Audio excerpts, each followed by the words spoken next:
Alors, le deuxième épisode, le deuxième personnage que nous allons étudier, que nous allons apprendre, c'est l'histoire d'une femme, comme ça au moins il y a de la parité, c'est l'histoire de Hani ibn Abd al-Muttalib.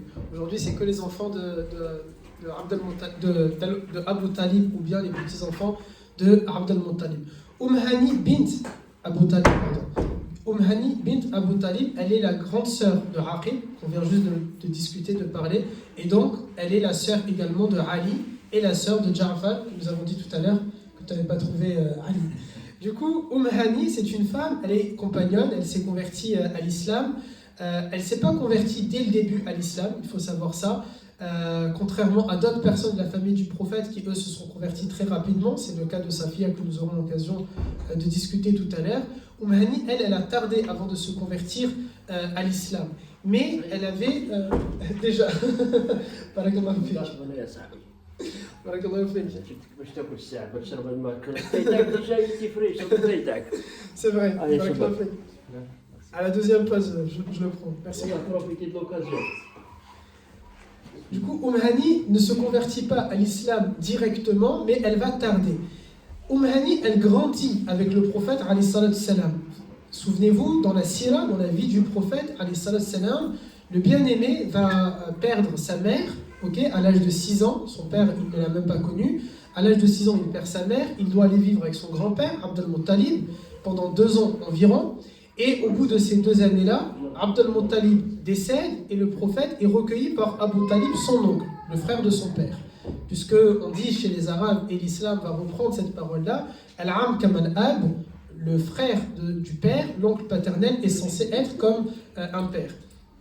Et du coup, le bien-aimé alayhi salatu salam va vivre chez Abu Talib. Et chez Abu Talib a d'autres enfants, parmi lesquels il y a Aqil n'était pas encore né, mais il y a Hani. Et donc le prophète grandit avec sa cousine, dans la même maison, dans le même foyer. Ils deviennent finalement comme des frères et sœurs, comme certains peut-être peuvent vivre ça, soit en ayant des cousines et des cousins, et ils se voient fréquemment, mais ils ne vivent pas dans la même maison, soit vraiment en vivant dans la même maison. C'est un peu moins courant ici en Occident que dans les pays sudistes, en Italie, en Espagne ou encore au Maroc.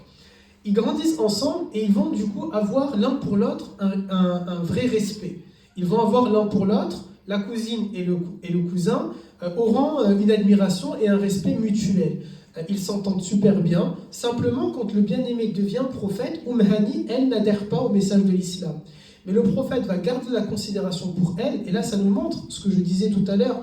Dans l'islam, si je ne crois pas dans un message, c'est pas grave, tant pis, tu es libre de croire ou de ne pas croire. Il y a cette liberté de conscience, cette liberté d'expression et cette liberté de culte-là.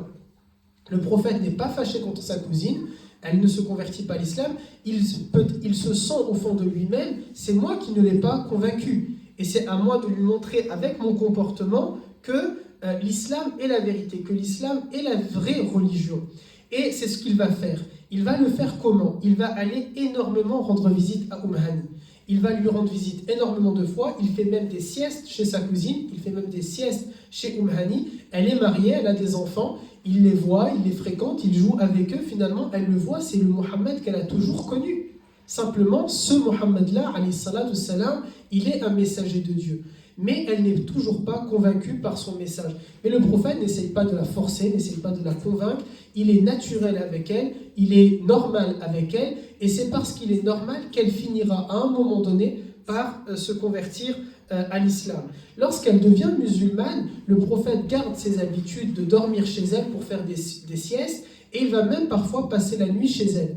Et c'est lors d'une de ces nuits qu'Allah Azza wa Jal va honorer cette femme-là. Et c'est encore un moyen de montrer que l'islam n'est pas misogyne. Vous savez, la société arabe a discriminé la femme. Mais lorsque l'islam est venu, elle a honoré la femme. Quand je dis ça, elle a honoré l'homme également, bien sûr. Elle a honoré l'homme et elle a honoré la femme. Elle les a mis sur un plan d'égalité.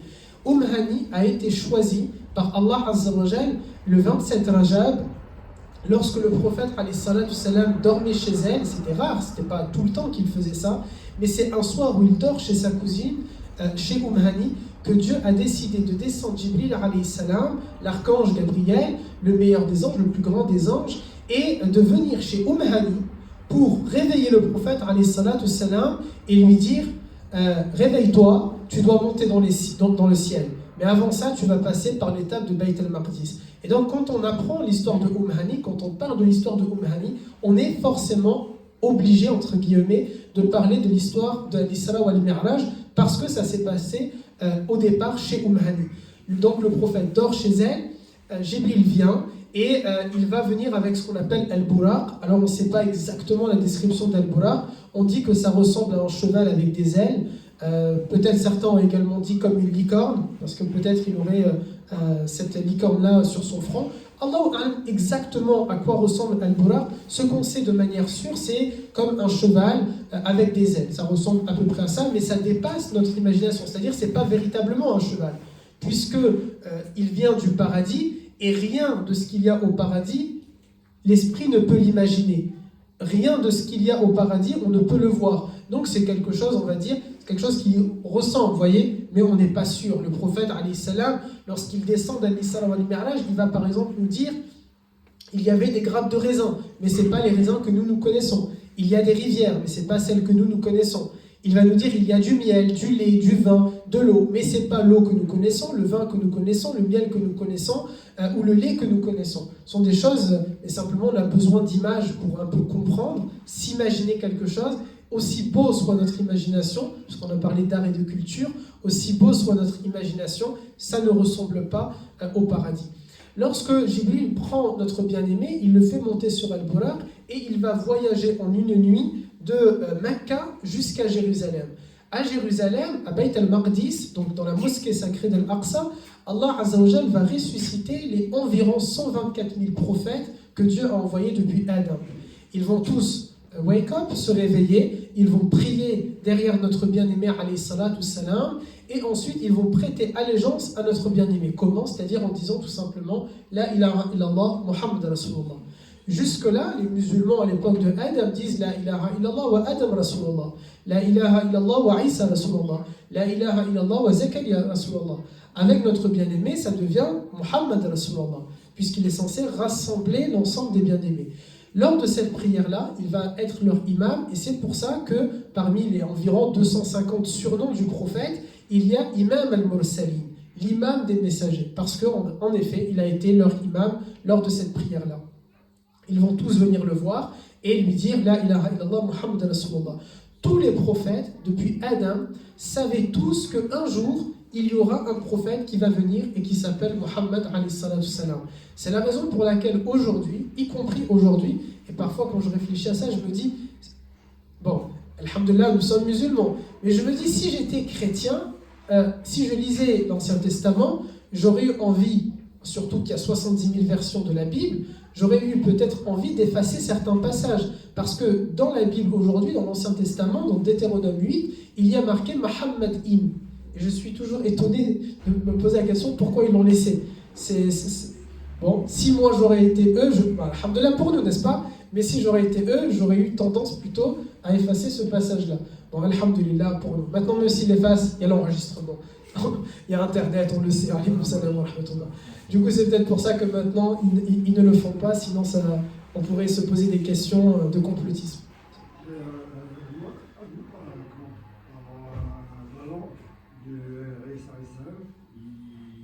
Quand ils le retraduisent en français, ils le retraduisent comme le bien-aimé.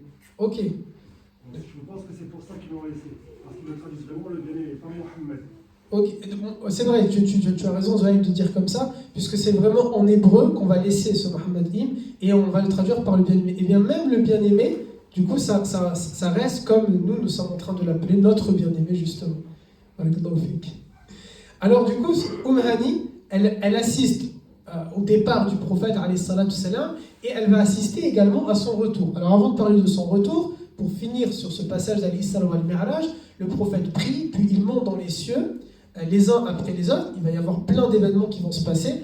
Je vous invite à aller regarder sur ma chaîne YouTube, justement, il y a 2 épisodes où je parle, où je traite du passage d'Al-Isra wal Mi'raj, donc c'est à peu près 2 heures je crois, où je détaille totalement. Mais pour faire la version courte, le prophète monte chaque ciel, il y a un événement qui va se passer dans chaque ciel, jusqu'à qu'il arrive au 7e ciel, il traverse l'ensemble du 7e étage, et jusqu'à une limite, c'est la frontière, al-hudud, c'est la limite du lotus. Ici, Sidrat al-Muntaha, il ne peut pas passer de notre côté. En tout cas, lui, il va pouvoir plutôt, mais Jibril alayhi salam, qui est son guide, il ne peut pas passer derrière cette limite-là. Et le prophète s'arrête, Jibril lui dit pourquoi tu t'arrêtes, ya Muhammad? Je m'arrête parce que tu t'arrêtes. Et Jibril lui dit, moi, si je passe derrière cette limite-là, eh bien, je vais brûler. Une seule créature a le droit de passer derrière, et c'est toi que Allah Azza wa Jal a choisi. Et ensuite, en passant derrière cette barrière-là, le prophète va voir énormément de choses. Parmi les différentes choses qu'il va voir et qui va le marquer, il va voir quelque chose qui s'appelle Maqam al-Mahmoud. C'est comme, vous voyez, là c'est l'agent immobilier qui va parler, parfois dans certains logements, nous avons le duplex. Il y a une hauteur, les terrasses en hauteur, ça attire toujours de se dire un building, c'est très haut, il y a une belle vue. Moi j'ai le vertige, du coup, ça ne m'attire pas forcément, ça m'attire mais de loin, vous voyez. C'est-à-dire ça va m'attirer la grande vue, mais si je suis sûr que je ne vais pas tomber. Et bien là, le prophète, alayhi salam, il voit ce duplex, il voit cette hauteur qui est Maqam al-Mahmoud, et en revenant, il va plutôt dans les cieux, il va demander à Allah Azza wa Jal, c'est pour qui cet endroit? Et Dieu va lui dire, c'est un endroit qui est réservé à une seule dans toute la créature, une seule créature dans toute la création. En revenant, notre bien-aimé alayhi salatu salam va nous demander, s'il vous plaît, faites ad-du'a, demandez-moi. Et ça c'est beau de se dire qu'il est le meilleur des hommes, la meilleure des créatures, qu'il est le préféré d'Allah Azza wa Jal, qu'il est son bien-aimé. Le prophète a dit, chaque prophète a un khalil, a quelqu'un qui est proche de lui, mais moi je n'ai pas le droit de prendre quelqu'un comme khalil parce que je suis le khalil de Allah. Et bien malgré tout ça, il va demander par politesse, il ne dit pas à Allah Azza wa Jal, donne-moi le Seigneur, parce qu'il sait que Allah Ta'ala, tout ce que le Nabi va demander, sa dua est acceptée. Et par politesse, il ne le fait pas, mais il va demander à nous, la communauté musulmane, s'il vous plaît, faites un dua pour que je sois celui-ci. Et c'est la raison pour laquelle, à chaque fois qu'on entend le adhan, nous disons, juste après, Allahumma rabba hadihi da'wati tamma wa salati al-qa'ima ati Muhammad al-wasilata wal-fadilata wal-maqam al-mahmouda allati wa'adta. C'est de là que va venir maqam al-mahmoud. C'est à partir de là. C'est-à-dire que nous demandons à chaque fois, après avoir entendu le adhan, Ya Allah, donne à notre bien-aimé prophète Muhammad maqam al-mahmoud, parce que bon, nous pensons quand même que c'est pour lui, alayhi salatu salam. D'ailleurs, maqam mahmoud, la station de Mahmoud, qui vient, c'est la même racine que Muhammad. Mais notre bien-aimé, alayhi salam, lui n'a pas dit c'est à moi, vous voyez, mais il va nous demander, prier pour que je l'obtienne. Lorsqu'il revient, puisque l'objet c'est de parler de Hani bint Abi Talib, lorsqu'il va revenir, il va lui raconter tout ce qui s'est passé. Et je vous raconte, c'est elle qui nous le dit une fois qu'elle est musulmane. Elle dit, il avait passé la nuit chez moi après avoir accompli la prière de la nuit. Il a fait Qiyam al-Layl. Il se réveilla avant l'aube et nous réveilla. Il leur dit, j'ai prié avec vous cette nuit. C'est-à-dire, elle dit, Hani, il nous a dit, j'ai prié avec vous cette nuit, puis je me suis rendu à Jérusalem où j'ai prié, et voilà que je suis revenu pour faire la prière d'Al-Fajr avec vous. Hani lui recommanda, Ya Rasulallah, s'il te plaît, ne répète pas cela aux gens, ils vont te traiter de menteur. Mais le prophète lui répondit, alayhi salatu salam, Wallahi, je leur répéterai ce qui s'est passé. Et il s'en alla raconter cet événement sans se soucier de la réaction des gens. Hani fut inquiète pour lui et appela une de ses servantes, lui demanda de suivre le prophète et de lui rapporter ce que diraient les gens. C'est-à-dire, elle était inquiète. C'est cette affection que je vous ai dit. Elle aimait son cousin.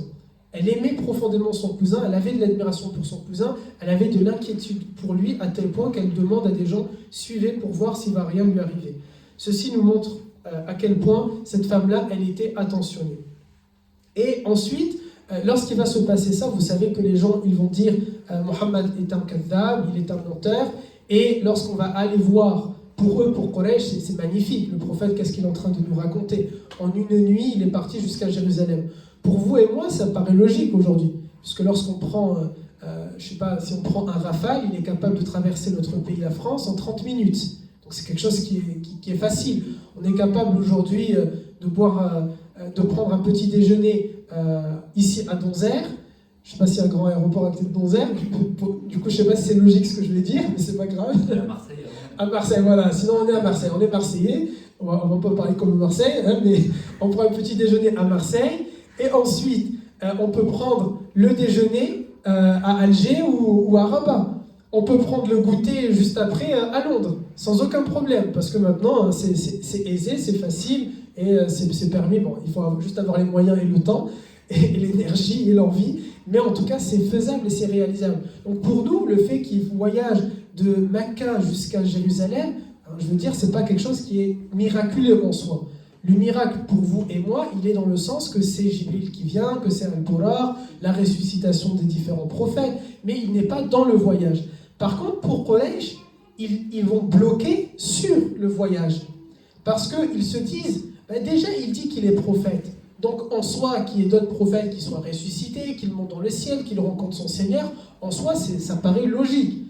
Mais là où on le tient, là où on tient le fait que c'est un menteur, c'est parce qu'il nous explique quelque chose qui est irrationnel. Comment il va faire pour faire de Mecca jusqu'à Jérusalem en une nuit? Ce n'est pas possible pour eux. Simplement, nous savons que oui, c'est possible. Si aujourd'hui un avion est capable de le faire, la création d'Allah Azza wa Jal, Al-Buraq, bien sûr qu'elle est capable de le faire. Et sans turbulence, sans secousse, sans rien du tout. Et donc, Hani était inquiète, c'est ça le passage qu'il faut retenir. En tout cas, pour tout le reste de l'épisode, je vous invite justement à regarder la suite ou la totalité sur la page YouTube. Qu'est-ce qu'on peut dire également de Hani? C'est que Hani, lorsque le prophète va partir, va quitter Mecca, comme on a dit tout à l'heure, parce qu'il est exilé par son peuple, il est chassé par son peuple, et donc il doit partir à Médine. Elle n'est pas musulmane, elle reste vivre à Mecca avec son mari, mais elle a tellement cette admiration pour notre bien-aimé alayhi salam qu'elle va tout le temps prendre de ses nouvelles. Elle va envoyer ses servants, et regardez comment on passe, tout à l'heure on parlait d'esclaves, mais là maintenant on parle de servants, puisque l'islam a combattu justement l'esclavagisme, comme on a dit tout à l'heure. Elle va parler à ses servants et elle va leur dire « Allez jusqu'à Médine pour prendre des nouvelles du bien-aimé et venez me le raconter, venez me le dire, comment il va, comment il se porte, etc. » Donc il y avait cette affection-là entre elles. J'ai le temps, non? Oui. Tu m'as inquiété quand tu regardais le temps. Ensuite, toujours, donc il y avait ce lien-là entre les deux. On sait aussi que le prophète l'a respecté énormément, avec plaisir. Assalamu alaikum. Barakallahu fik. Comme salam wa rahmatullah. On sait aussi que le prophète avait tellement de respect et d'admiration pour cette femme-là, qui était une femme de caractère, Hani, que lorsque les musulmans vont reprendre Mecca, lorsque les musulmans vont de nouveau rentrer dans Mecca, Ali ibn Abi Talib, le frère de Hani, va dire à sa sœur, quand je vais rentrer, l'une des premières choses que je vais faire, c'est que je vais assassiner telle personne, telle personne, telle personne, telle personne. Ali, qui est un compagnon du prophète, qui lui, contrairement à sa sœur, s'est converti très tôt, c'est le premier adolescent à s'être converti à l'islam. Il dit donc quelques années plus tard, 10 ans après, il dit à sa sœur, plus même que 10 ans après, il va dire à sa sœur, quand je vais rentrer à Mecca, nous déjà voilà, on est 100 000, on est en force, bien quand je vais rentrer, je vais régler mes comptes. Avec tel individu, tel individu, tel individu. Alaykoum salam wa rahmatullah. Et Hani, elle va lui dire non parce que je les place sous ma protection. Je les protège. Tu n'as pas le droit de les toucher. Et Ali va dire si, je vais les tuer. Que va faire Hani? Elle va aller voir le prophète alayhi salatu salam et elle va lui dire voilà, ces personnes-là, moi, j'ai envie de les protéger. Et Ali, ton compagnon, il veut les assassiner. Et bien le prophète alayhi salam, il va dire quoi? Il va rassembler les musulmans et il va dire toute personne que Hani veut protéger est protégée. Nous la protégerons, nous tous, nous allons protéger ces personnes-là.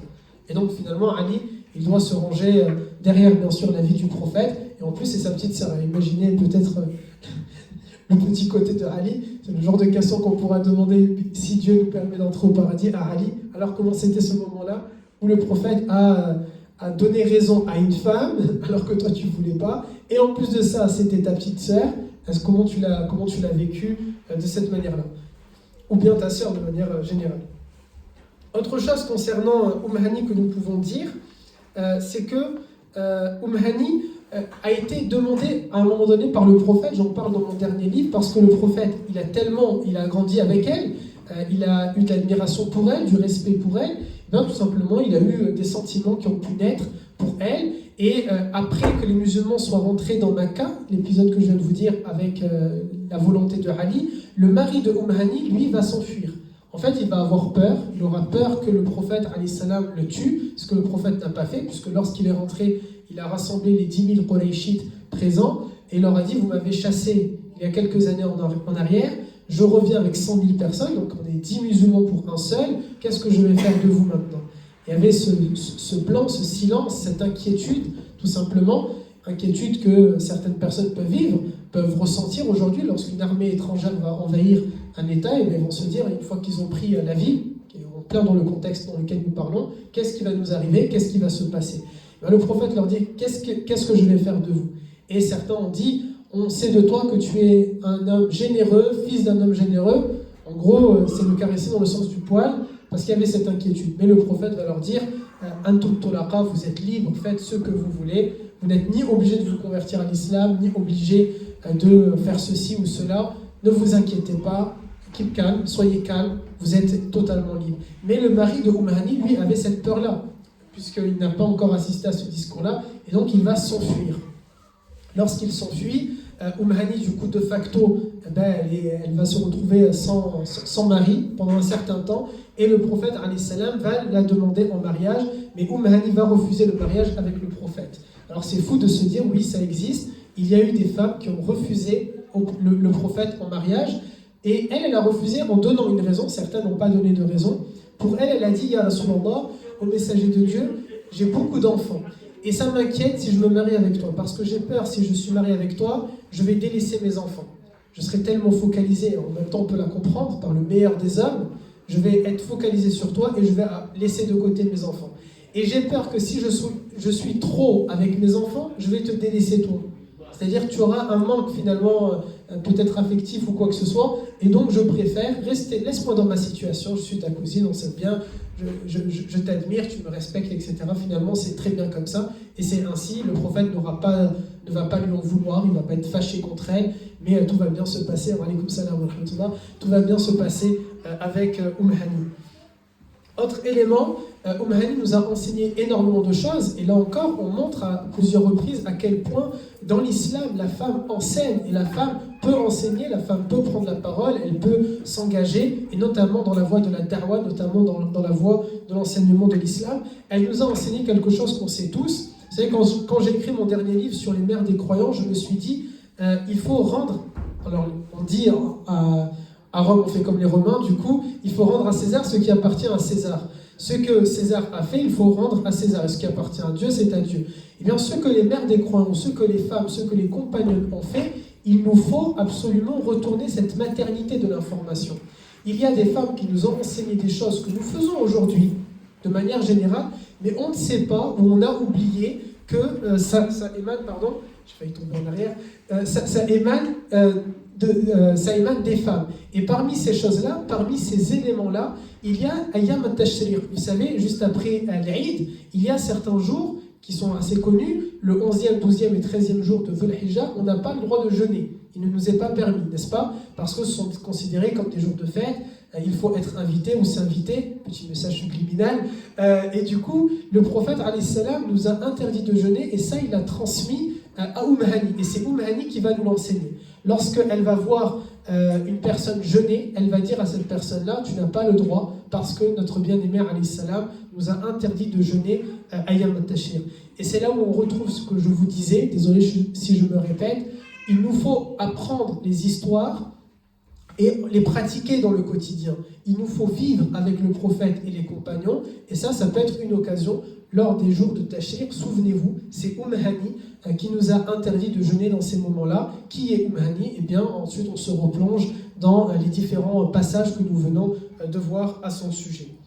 Également concernant Hani, ce que nous pouvons dire de elle, c'est que lorsqu'elle va être vieille et faible, lorsqu'elle va être tout simplement âgée, elle va demander au prophète alayhi salatu salam, Ya Rasulallah, je suis maintenant quelqu'un qui a atteint un certain âge et j'ai plus la force que j'avais à l'époque, je n'ai plus la vivacité que j'avais à l'époque. Souvenez-vous, ils ont quasiment le même âge.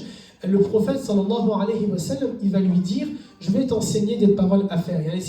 Alors c'est pas réservé à une certaine catégorie d'âge, bien sûr, tout le monde peut le faire, mais il va estimer, si tu n'as plus cette force physique-là, c'est pas grave si tu peux pas faire plusieurs prières, si tu peux pas jeûner, je vais t'enseigner des paroles. Si tu les fais, eh bien c'est comme si tu avais libéré 100 esclaves. Là encore, on revient à ce que nous disions dans le premier épisode sur Aqil ibn Abi Talib, tous ces moyens-là que l'islam a mis en œuvre, a mis en place pour combattre l'esclavagisme. Et bien là, c'était un des moyens. Ce moyen-là, c'est quoi?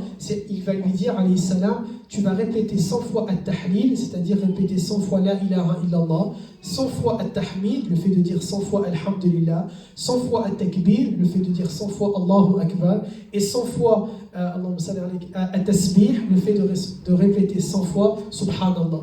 Et bien le fait de répéter ces paroles-là, c'est comme si tu avais libéré 100 esclaves. Bien sûr, toutes ces choses-là, tous ces éléments-là, j'ai à cœur de dire, ce genre de hadith ou ce genre de versets, ils sont toujours à reprendre dans le contexte. Quand le prophète, alayhi salam, il parle ainsi à Hani, il parle à cette femme qu'on vient d'étudier. Il parle à une femme qui a une certaine sommité. Parce que sinon, c'est trop facile. L'islam serait trop aisé et trop facile. Par exemple, ce hadith où le prophète nous dit Dieu a 99 prénoms, 100 moins 1, celui qui les connaît, alors Dakhal al-Jannah, il entre au paradis. Il est mal traduit. Tout à l'heure, le frère Zuhail nous a donné une traduction de la Bible. Eh bien, ce hadith-là est mal traduit parce que c'est man ahsaha en arabe. Et man ahsaha, ça veut dire celui qui va les apprendre et les appliquer dans sa vie. Tout ce genre de hadiths ne sont pas à prendre forcément à la lettre. C'est comme lorsque nous disons celui qui a jeûné Arafat ou celui qui a jeûné Ashura, alors Allah Ta'ala lui pardonne une année de péché avant, une année après. Il ne faut pas les lire à la lettre, sinon c'est trop facile. Et attention à ne pas les enseigner de cette manière-là. Sinon, le Hajj ou les jeunes qu'il y a ici, lorsqu'ils seront pères et ils enseignent ce hadith-là à leurs enfants à la lettre, que va faire leur enfant? Il va s'amuser à faire n'importe quoi, il dira à son père « Non, t'inquiète, j'ai jeûné Ashura. » Vous voyez? Donc il faut faire attention à ne pas les enseigner de cette manière-là.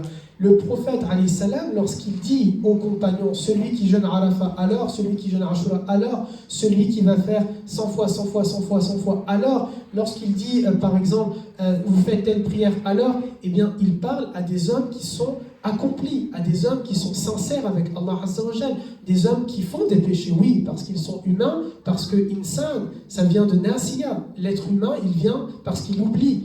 Tout simplement. En anglais, insan, c'est quelqu'un de fou. Vous voyez, ça se ressemble aussi, parce que l'être humain est aussi fou.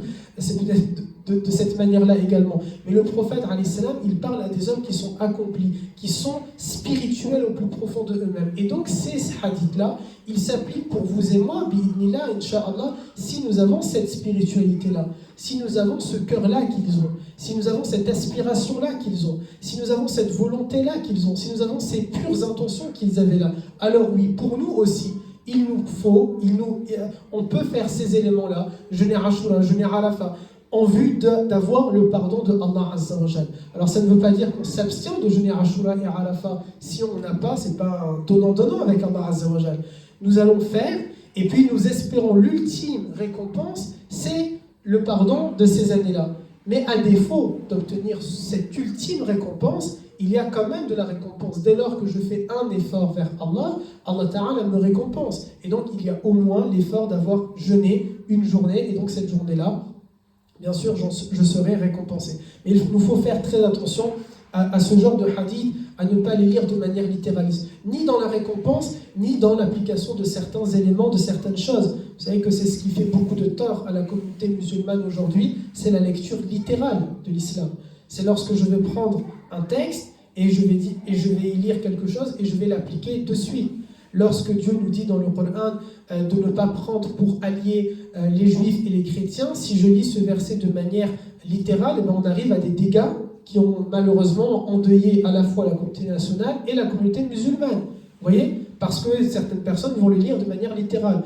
On n'a pas à effacer ces versets, on n'a pas à les chuchoter, on n'a pas à les sauter, on n'a pas à les transformer, à les modifier. Ils sont là, ils existent, c'est la parole d'Allah Azza wa Jal. On en est fier, on doit la porter, la réciter avec fierté, avec grandeur, il n'y a aucun mal.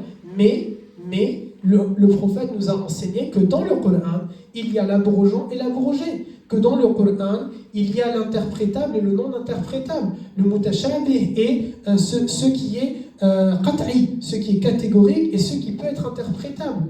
Le prophète alayhi salam nous a enseigné que dans le Coran, il y a des raisons, il y a sabab, an-nuzul, il y a les causes de révélation. Donc on peut lire ces versets-là sans aucun problème, mais ils ne sont pas à lire de manière littérale en disant Dieu m'a dit, Dieu a dit. Non, il y a toujours un contexte. En l'occurrence, aujourd'hui, bien sûr qu'il n'y a pas de mal à avoir comme alliés des chrétiens ou des juifs. Il n'y a aucun problème avec ça. Il n'y a aucun problème à avoir pour amitié des juifs ou des chrétiens. Et d'ailleurs, le monde musulman a toujours eu des liens d'amitié avec la communauté juive ou la communauté chrétienne.